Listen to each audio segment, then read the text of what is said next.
I'm going to show you how to change your Gmail address. You're going to go to myaccount.google.com and then log in with your existing Gmail account. Then on the left sidebar here, you're going to click Personal Info.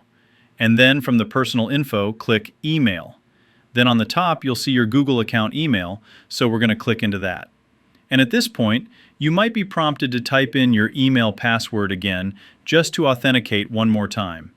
And then you will see your Google account email, and you can change your Google account email from here. So, you would simply put in your new email, and the page will tell if the username is taken or available. Once you land on a name that's available, you can click the blue Change Email button. And that's basically it. A couple of important notes about this. Like I said, don't create a new Gmail account beforehand because it will cause that username to be considered already taken. After you've changed your email address, if someone sends an email to your old Gmail address, you will still see it in your inbox. And you can actually even continue to use the old address simultaneously with your new one.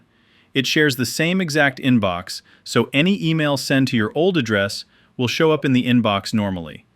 There is a 12-month cooldown period, so you can change your email once every 12 months, and there is a strict lifetime limit of 3 changes total per account, so choose a new name wisely. All the Google services like YouTube, Google Drive, Google Photos, etc. will seamlessly update to the new name instantly.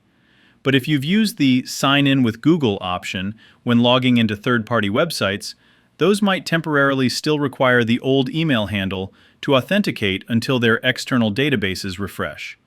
Also, if you don't see the option to change your Gmail address, it means that either you're using a school or work Google Workspace account, which must be changed by your IT department, or the feature hasn't rolled out in your specific region yet. Anyways, that's how you change your Gmail address. Click that like button if this helped you and subscribe for more. Thanks all. Until next time.